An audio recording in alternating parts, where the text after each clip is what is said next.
Welcome to a new captivating story that will transport you to the heart of the Victorian era. If you love tales of resilience, maternal love, and second chances that warm the heart, don't forget to subscribe to our channel to discover new moving stories every week. Also activate the notification bell so you don't miss any of our passionate narratives. The cold October rain lashed Margaret Ashford's face as she clutched her youngest child, little Thomas, barely 6 months old, against her chest. Her two other children, Emma, 4 years old, and William, 7, pressed against her soaked skirts, shivering beneath their torn coats. They stood before the imposing gates of the Ashford family estate, the same gates she had crossed so many times with joy in her youth, and which today rose before her like prison bars. Beyond the gates, the manor where she had grown up blazed with 1,000 lights. Its illuminated windows revealed the silhouettes of guests crowding in the grand salon for the annual autumn ball. Margaret could almost hear the laughter and music escaping from the family home, that same home from which she had been banished 3 years ago by her own father, Lord Edmund Ashford, Earl of Westshire. "Mamma, I'm cold," murmured Emma, tugging at her mother's dress. Margaret looked down at her little girl with chestnut curls, so similar to herself at the same age.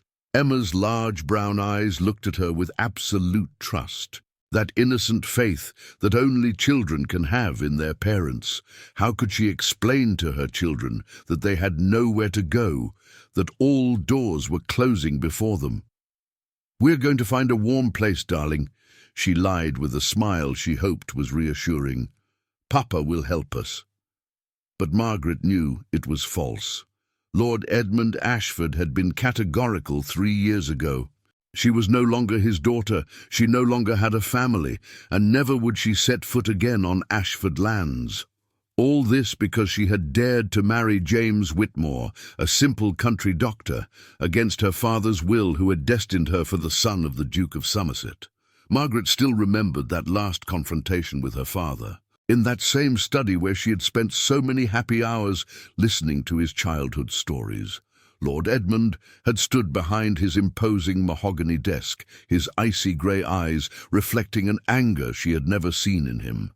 "You chose that man against my will," he had thundered in his deep voice that made the servants tremble. "You preferred love to your family's honour, passion to your duty. Very well, Margaret, live with the consequences of your choices. You are no longer one of us." And now, 3 years later, James was dead, taken by the same typhus epidemic he had fought relentlessly in London's poor quarters. He had died a hero, saving dozens of lives, but leaving his wife and 3 children without resources. The small pension paid by the hospital where James worked had stopped with his death, and Margaret had found herself on the streets with her children. She had first tried to find work in town, but who would want to employ a fallen aristocratic woman without references, with 3 children to support? She had sold all her jewellery, her dresses, everything of value. It had kept them alive for a few months, but now there was nothing left. William, her eldest son, raised his green eyes so similar to those of his departed father toward her. At 7, he already understood too many things. "Grandfather still doesn't want to see us?" he asked with that troubling gravity that had characterized him since his father's death. Margaret felt her heart break a little more. How could she explain to a child that pride and arrogance could transform a loving grandfather into a merciless stranger?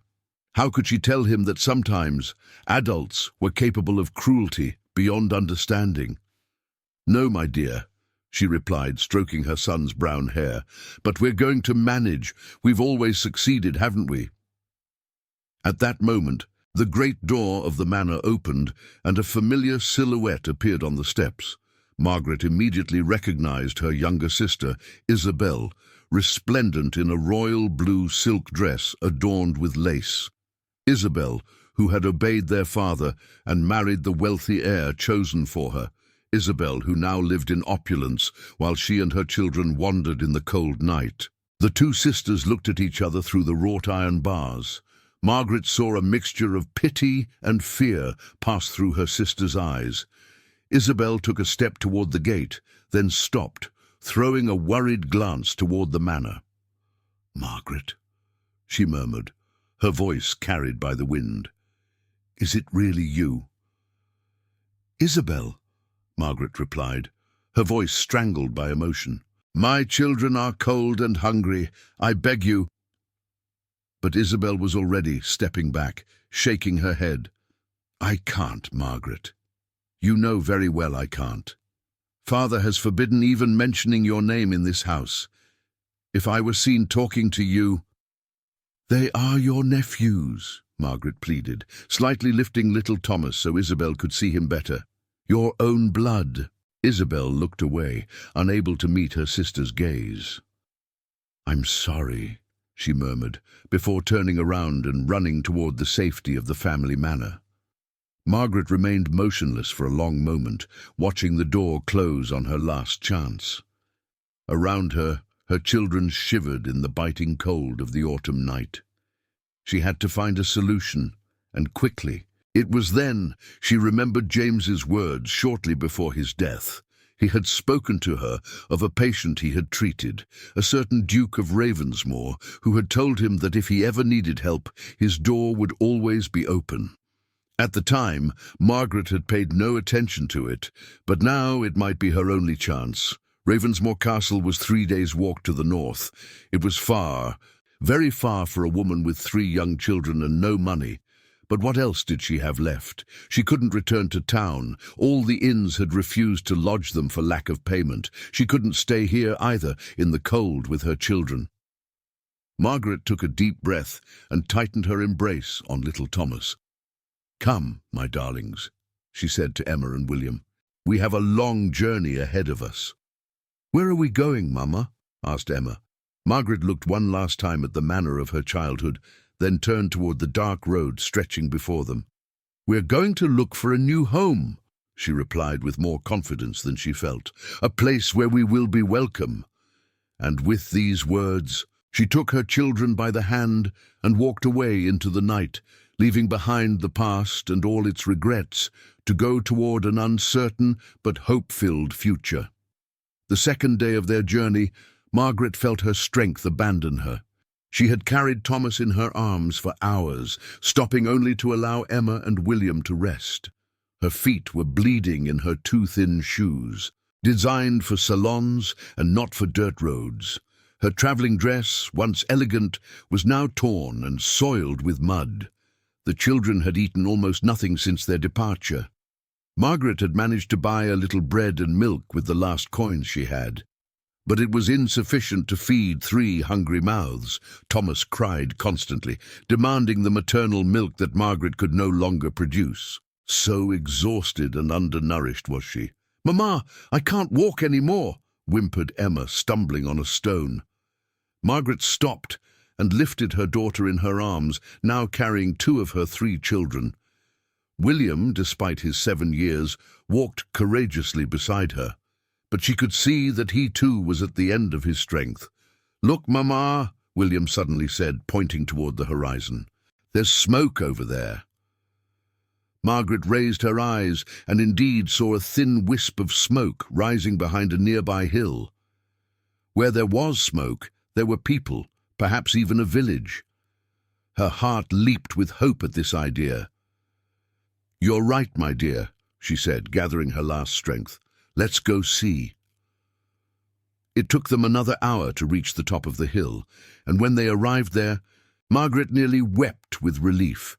Below stretched a small, picturesque village, with its church with a pointed steeple, its thatched roof houses, and, above all, an inn whose sign creaked gently in the wind. "The King's Arms" could be read in golden letters. Margaret descended toward the village with determined steps, despite the fatigue that made her head spin. She pushed the door of the inn and was immediately enveloped by comforting warmth and smells of stew that made her children's stomachs growl. The innkeeper, a pot-bellied man with a ruddy face, looked at her with suspicion. "What can I do for you, madam?" he asked in an unfriendly tone. "My children and I need a hot meal and a place to spend the night," Margaret said, trying to recover the authoritative tone of her noble youth. "We are travelling to Ravensmoor Castle." "Ravensmoor?"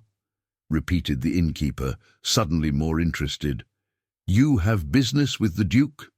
"Indeed," Margaret lied, hoping her voice didn't betray her desperation. The man examined her from head to foot, noting her torn dress and the pitiful state of her children. "It will be 2 shillings for the room and meal," he finally said. Margaret felt her heart sink. She only had a few pence left in her pocket, just enough to buy a little bread for her children. I don't have that sum on me at the moment," she admitted, shame burning her cheeks, "but I can leave you this as collateral." She took from her reticule the last valuable object she possessed, the gold wedding ring that James had placed on her finger on their wedding day. Her hands trembled as she removed it, feeling that she was betraying the memory of her beloved husband. The innkeeper took the ring and examined it carefully. "Real gold," he muttered. "Very well, that will do, but I keep the ring until you pay me." That evening, for the first time in days, Margaret and her children ate their fill. She watched them devour their mutton stew with a voracity that broke her heart. How had she let them reach such a state of privation? "Tell me, Mamma," William asked between 2 bites, "will the Duke of Ravensmoor really help us?" Margaret stroked her son's hair, searching for the right words. "Your father saved him from a serious illness." "Oh," she explained, "and honorable people never forget the services rendered to them." "Like we will never forget Papa," added Emma with the touching wisdom of her 4 years. "Exactly like we will never forget Papa," confirmed Margaret, tears in her eyes.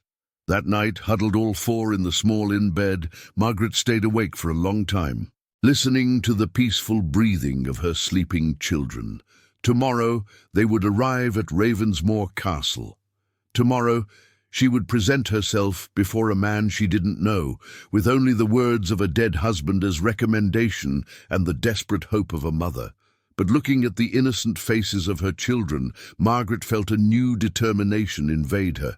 She might be a dishonored woman in her family's eyes, a fallen aristocrat without a penny, but she was first and foremost a mother. And for her children, she was ready to face anything, even the humiliation of begging for charity from a stranger. The next morning, after leaving her wedding ring as collateral, Margaret and her children resumed the road to Ravensmoor. The castle appeared around noon, imposing on its hill, its slender towers silhouetted against the grey autumn sky. Margaret stopped for a moment to admire it, wondering what kind of man could live in such a fortress. The gates of Ravensmoor Castle were monumental, forged in black iron, adorned with complex motifs representing ravens, those crows that had given the estate its name. Margaret stood before these gates with her 3 children, her heart beating so hard she felt it could be heard for miles around. A guard in burgundy livery approached them, looking suspicious. "What do you want?" he asked in a surly tone.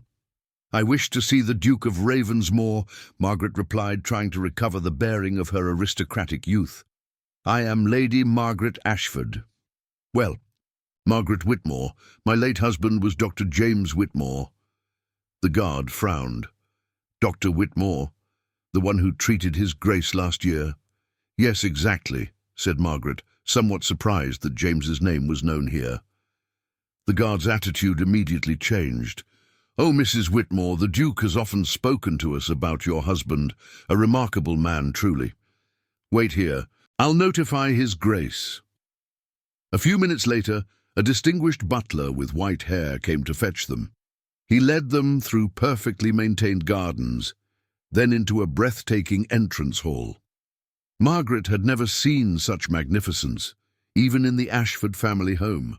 The walls were adorned with ancient tapestries and portraits of noble lords, while a white marble staircase rose majestically toward the upper floors. "His Grace will receive you in the blue salon," announced the butler with deference. "May I have something brought for the children? They seem tired." Margaret blushed, conscious of the pitiful state they must appear in after 3 days of travel. "That would be very kind, thank you." The blue salon was of refined elegance, with its royal blue velvet armchairs and gleaming mahogany tables. Margaret had her children sit on a sofa and recommended they touch nothing. She herself remained standing, too nervous to sit down. The door opened, and a man entered. Margaret gasped. Duke Nathaniel of Ravensmoor was younger than she had expected, perhaps 38 or 40 years old, with dark chestnut hair, slightly greying at the temples, and eyes of deep blue. He was tall, elegant in his dark suit, and radiated a natural authority tempered by evident kindness. "Mrs. Whitmore," he said, bowing respectfully, "it is an honor to meet you, even under such sad circumstances. I learned of Dr. Whitmore's death. All my condolences." Margaret felt tears rise to her eyes. No one had offered her condolences for months. "Thank you, Your Grace. James often spoke of you with gratitude." "And I of him with admiration," replied the Duke. "Your husband saved my life when all other doctors had given up. I owe him an eternal debt." He looked at the children with benevolence. "And these are Dr. Whitmore's children?" "Yes," said Margaret, encouraging her children to stand. "William, Emma, and little Thomas, my children greet His Grace the Duke of Ravensmoor." William bowed awkwardly while Emma sketched a wavering curtsy. Thomas, in his mother's arms, babbled innocently. "Magnificent children," said the Duke with a warm smile. "They have their father's eyes." At that moment, servants entered with a tea tray and pastries for the children. Margaret saw William and Emma's eyes light up at the sight of the cakes. It had been so long since they had had sweets. "Please help yourselves," said the Duke, noticing their hungry look. While the children ate, the Duke sat facing Margaret. "Tell me, Mrs. Whitmore, what can I do for you? You seem to have travelled from far." Margaret took a deep breath. This was the moment of truth. "Your Grace, I will be frank with you. My family disowned me 3 years ago when I married James against their will. Since his death, my children and I find ourselves without resources and without a home. I hoped that perhaps, in memory of the services James rendered you—" She couldn't finish her sentence, too humiliated by what she was asking. Begging for charity went against everything she had been taught since childhood. The Duke remained silent for a moment, observing her attentively. Margaret prepared herself for the polite refusal, for the courteous excuse that would send her back on the roads with her children. "Your family disowned you for marrying a good and honourable man," he finally asked, a note of anger in his voice. "My father wanted me to marry the son of the Duke of Somerset. He considered that I had dishonoured our name by choosing love rather than interest." "Love has never dishonoured anyone," said the Duke firmly. "It is pride and greed that dishonour. Your father was wrong, Mrs. Whitmore." Margaret raised hopeful eyes toward him. "Then you would agree to help us?" The Duke stood and walked to the window, looking at his gardens. "Mrs. Whitmore, your husband was not only an excellent doctor, but also a man of heart. When I offered him money in thanks for his care, he refused. He told me that helping his fellow man was reward enough." He turned to her. "How could I do less for his widow and children?" Margaret felt her knees give way beneath her. You accept." "Not only do I accept, but I consider it a privilege," said the Duke with sincerity. "The east wing of the castle has apartments perfect for a family. You will be at home there as long as you wish." "I don't know how to thank you," murmured Margaret, tears flowing freely on her cheeks. "By being happy," the Duke simply replied. "By raising these beautiful children as their father would have wished, and by allowing me to redeem myself a little for the debt I had toward Dr. Whitmore." Don't forget to subscribe to discover the continuation of this moving story. How will Margaret and her children adapt to their new life? What secrets does Ravensmoor Castle hide? And what will happen when the Ashford family learns where Margaret has found refuge? The answers in the next chapter. That evening, Margaret tucked her children into real beds, in a real room, with real toys that the Duke had brought from the disused nursery. For the first time since James's death, she felt that the future was possible. "Mamma," asked Emma before falling asleep, "are we going to stay here long?" "As long as the Duke is willing to keep us, darling," Margaret replied. "I hope it will be always," murmured William. "I like the Duke. He has kind eyes like Papa." Margaret smiled as she tucked in her children. Yes, Duke Nathaniel had kind eyes, and for the first time in months she dared to believe that their ordeals might be coming to an end. 6 months had passed since Margaret and her children's arrival at Ravensmoor Castle, and the change was striking. The East Wing apartments resonated again with children's laughter, bringing a joy that the century-old walls had not known for decades. William had regained colour and begun his lessons with the castle tutor, showing a keen intelligence that reminded one of his father. Emma frolicked in the gardens like a little fairy, picking flowers to decorate their salon, while Thomas, now 1 year old, took his first steps in the long corridors under the tender eye of the servants. Margaret herself had regained a serenity she thought forever lost.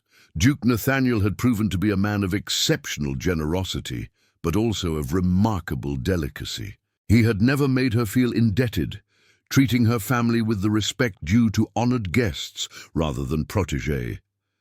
Gradually, a sincere friendship had developed between them, nourished by long conversations by the fireside after the children were in bed.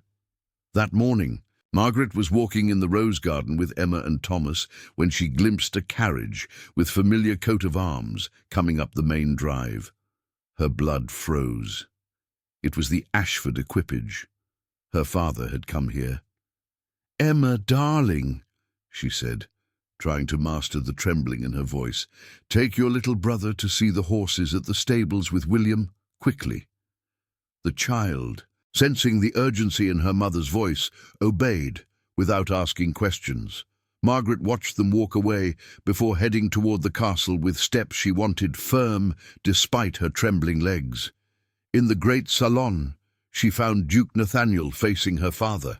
Lord Edmund Ashford, Earl of Westshire, was still the imposing man she had known, but she noticed that his hair had whitened and his face bore the marks of age and bitterness. "Father," she said simply upon entering the room. Lord Edmund turned around and his grey gaze swept her from head to foot. Margaret was conscious of the contrast she must offer with the broken woman who had fled the family estate 6 months ago. Her blue silk dress, a gift from the Duke, showed off her recovered figure, and her chestnut hair shone again with health. "Margaret," he said coldly, "or should I say, Mrs. Whitmore?" "Margaret suffices," she replied, raising her chin with a pride she drew from the 6 months of peace she had lived here. "Lord Ashford," intervened Duke Nathaniel in his deep voice, "your daughter and her children are under my protection. I hope your visit is friendly." Lord Edmund turned flaming eyes toward him. "Mr. Duke, has this woman told you that she was disowned by her family, that she dishonoured the Ashford name by marrying against my will a man well below her rank?" "She told me," replied the Duke calmly, "and I told her that love has never dishonoured anyone. Dr. Whitmore was a remarkable man, and your daughter was right to choose him." "A simple doctor!" exploded Lord Edmund, "when she could have married the heir to the Duke of Somerset. An heir who, if my memory serves me well, proved to be an inveterate gambler and a womanizer," replied the Duke with an ironic smile.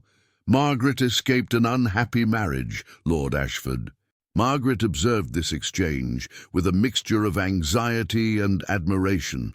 Nathaniel defended her choices with a conviction that deeply touched her. Never had anyone taken her defense against her father. "Father," she finally said, Why have you come? After 3 years of silence, after refusing to see your grandchildren even when we were in need. Lord Edmund looked at her for a long time before answering. Because your sister Isabel told me she had seen you at the estate gates. Because I learned you were widowed and without resources. And because... His voice broke slightly. Because your mother haunts me since your disappearance. On her deathbed, she made me promise to watch over you. Margaret felt tears rise to her eyes. Her mother had died during the winter, and she had only learned the news by chance, through a gazette found in a country inn. She hadn't even been notified for the funeral. Mother died believing me lost forever, she murmured, her voice broken by grief. No, said Lord Edmund, lowering his head. She died reproaching me for my pride. She was right, Margaret. I let my pride pass before love for my daughter. Duke Nathaniel discreetly withdrew, understanding that this moment belonged to the family. Margaret found herself alone facing the man who had banished her, but who was also the father who had loved her for the first 20 years of her life. I cannot erase what happened, continued Lord Edmund, but I can try to repair. Come home, Margaret. You and your children. You have your place at Ashford Manor. Margaret looked at him for a long time. 6 months ago, these words would have been her salvation. But now... And if I refuse? She asked. Then I will respect your choice, said a voice from the entrance. Duke Nathaniel had returned, accompanied by the 3 children. But perhaps your children would like to know their grandfather. William bravely advanced toward Lord Edmund. Good day, grandfather, he said with the politeness he had been taught. Mamma has told us a lot about you. Lord Edmund fell to his knees before his grandson, his eyes bright with tears. My God, he murmured, you look so much like your mother at the same age. Emma, curious, approached in turn. Grandfather, why are you crying? Because I am happy to meet you at last, my dear children, he replied, holding them against him. Margaret observed the scene with mixed feelings. Her father seemed sincerely moved to discover his grandchildren, but was it enough to erase 3 years of rejection and solitude? Father, she finally said, I forgive you. For Mamma, for me, and for my children, but my place is no longer at Ashford Manor. I understand, said Lord Edmund, standing up.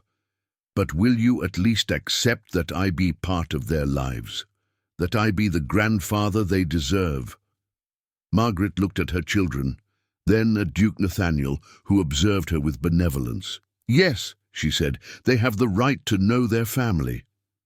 That evening, after Lord Edmund's departure, who had promised to return soon, Margaret walked in the castle gardens with Duke Nathaniel.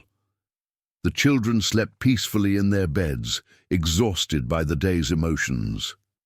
Do you not regret your choice? Asked Nathaniel. Your father offered you to regain your rank, your fortune. Margaret smiled, looking at the stars. Happiness is not measured in titles or riches. Nathaniel, my children are happy here, safe. They grow up in a home full of love and respect. What more could I desire? And you, Margaret, are you happy? She turned toward him, meeting his blue gaze in the moonlight. Over the months she had learned to know this exceptional man, his generosity, his kindness, his intelligence. She had also noticed the way he sometimes looked at her children with paternal tenderness and the gentleness he had for her. Yes, Nathaniel, she said simply, I am happy. Then that's all that matters, he replied, offering her his arm to return to the castle. As they walked back toward the illuminated residence, Margaret couldn't help thinking that life had offered her a second chance she hadn't dared hope for. She had lost her first family through pride, but she had found a new one in generosity. And who knows? Perhaps the future still held surprises for her, for she had learned that after the most violent storms often come the most beautiful rainbows. 2 years had passed since that evening when Lord Edmund had first met his grandchildren at Ravensmoor Castle. The seasons had turned, and with them the lives of all the castle's inhabitants had evolved in ways none could have imagined. Margaret now moved through the corridors of the great residence with the confidence of someone who belonged there, no longer as a refugee seeking shelter, but as an integral part of the Ravensmoor family. William, now 9 years old, had become an accomplished young gentleman under the tutelage of Mr. Harrington, the castle's learned tutor. His keen intelligence and natural curiosity reminded everyone daily of his late father's dedication to knowledge and healing. He spent his mornings in lessons and his afternoons in the castle library, devouring books on medicine, history, and natural philosophy. Duke Nathaniel had begun taking him on tours of the estate, teaching him about land management and the responsibilities that came with privilege. Emma, at 6, had blossomed into a spirited young lady with an artistic temperament. She could often be found in the castle's music room, her small fingers dancing across the piano keys, or in the conservatory, painting watercolor portraits of the flowers that bloomed in endless succession. The Duke had commissioned a renowned art teacher from London to nurture her obvious talents, and the child's progress was remarkable. Little Thomas, now 3, toddled through the castle corridors like a small prince, beloved by servants and family alike. His golden curls and bright green eyes, so reminiscent of his father, brought smiles wherever he went. He had developed a particular attachment to Duke Nathaniel, often found clinging to the nobleman's legs or perched on his shoulders during walks through the gardens. Margaret herself had undergone perhaps the most profound transformation of all. The desperate, broken woman who had arrived at Ravensmoor's gates had evolved into someone who radiated quiet confidence and genuine contentment. Her relationship with Duke Nathaniel had deepened beyond friendship into something neither had explicitly acknowledged, but both felt with increasing intensity.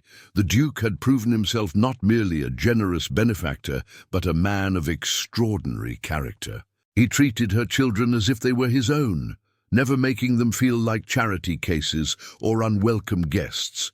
He consulted Margaret on matters of household management, sought her opinions on estate business, and gradually, almost imperceptibly, had begun including her in every aspect of his life.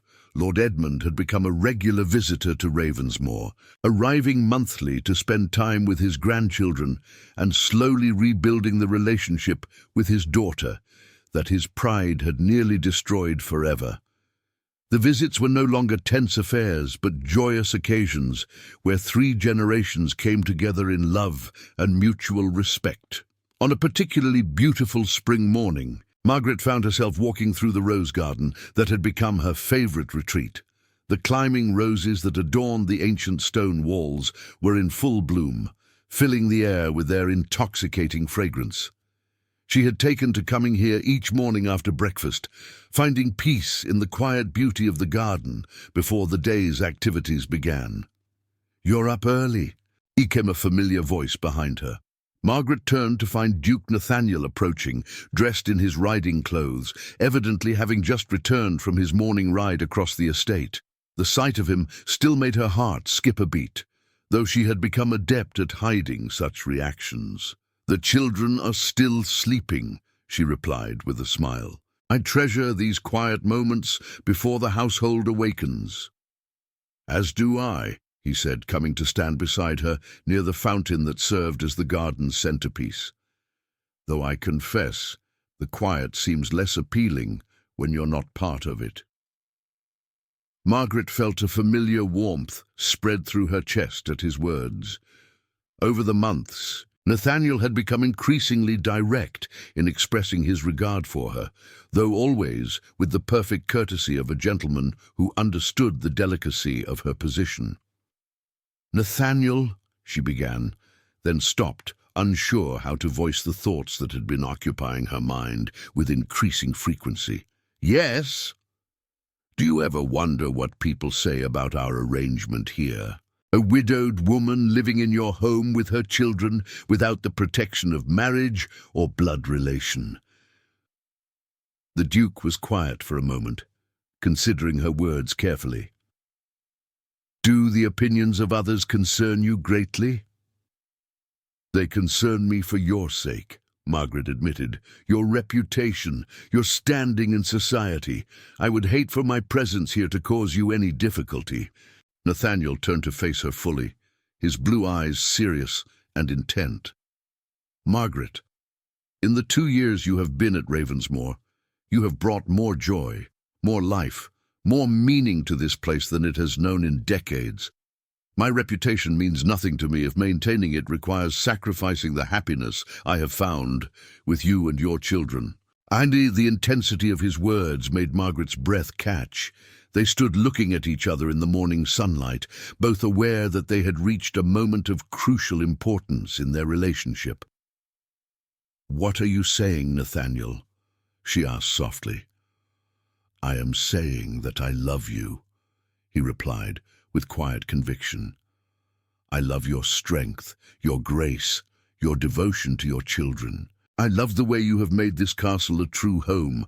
I love your laugh, your wisdom, your kind heart. I have loved you for months, Margaret, and I can no longer pretend otherwise." Margaret felt tears spring to her eyes. "And I love you," she whispered. "But I am a widow with 3 children, a woman who was disowned by her own family. You could have any lady in England, someone suitable to your rank and position." "I don't want any lady in England," Nathaniel said, stepping closer to her. "I want you. I want to be a father to William, Emma, and Thomas. I want to wake up each morning knowing that you are part of my life, legally and completely. I want to give you my name, my protection, and all the love I have to offer." "Are you asking me to marry you?" Margaret asked, scarcely daring to believe what she was hearing. "I am," he said, taking her hands in his. "Margaret Whitmore, will you do me the extraordinary honor of becoming my wife?" Margaret looked into his beloved face, seeing nothing but sincerity and love reflected there. She thought of James, her first love, who had given her 3 beautiful children and taught her what it meant to choose love over convenience.